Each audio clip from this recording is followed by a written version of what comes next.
بسم الله الرحمن الرحيم. اللهم صل على محمد وآل محمد. السلام عليك يا وارث آدم صفوة الله. السلام عليك يا وارث نوح نبي الله. السلام عليك يا وارث إبراهيم خليل الله. السلام عليك يا وارث موسى كليم الله. السلام عليك يا وارث عيسى روح الله. السلام عليك يا وارث محمد حبيب الله. السلام عليك يا وارث أمير المؤمنين ولي الله. السلام عليك يا ابن محمد المصطفى. السلام عليك يا ابن علي المرتضى. السلام عليك يا ابن فاطمة الزهراء. السلام عليك يا ابن خديجة الكبرى. السلام عليك يا ثار الله وابن ثاره والوتر الموتور.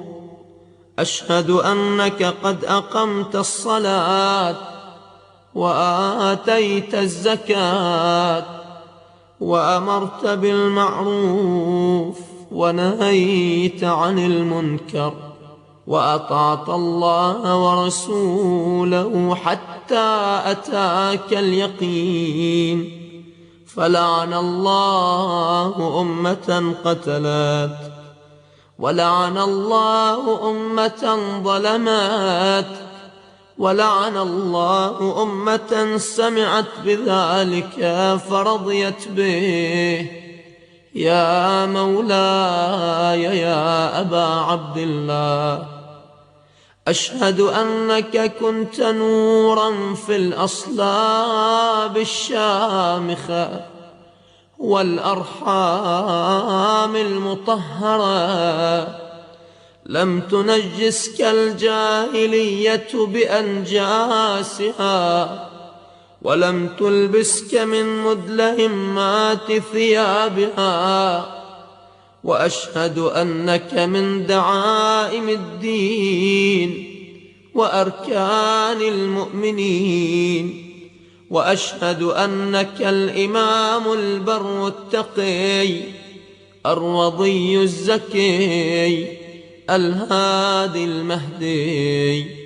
وأشهد أن الأئمة من ولدك كلمة التقوى وأعلام الهدى والعروة الوثقى والحجة على أهل الدنيا.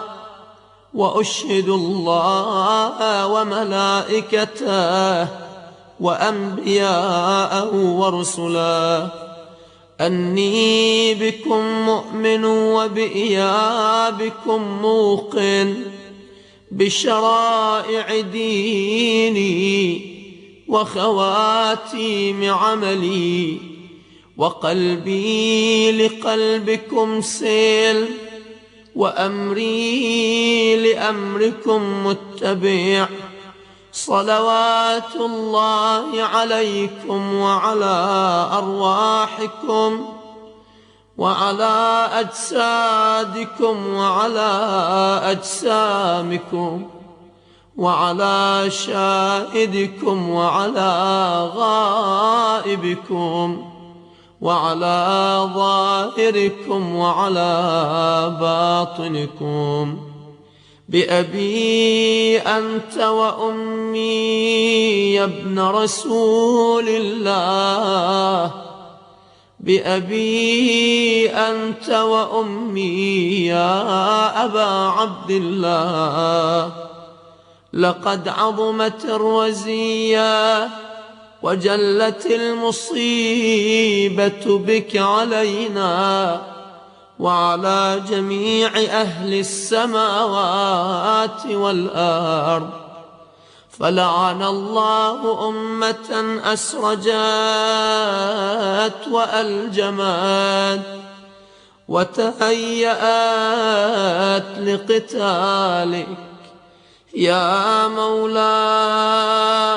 يا أبا عبد الله. قصدت حرمك وأتيت إلى مشهدك أسأل الله بالشأن الذي لك عنده وبالمحل الذي لك لدي أن يصلي على محمد وآل محمد وأن يجعلني معكم في الدنيا والآخرة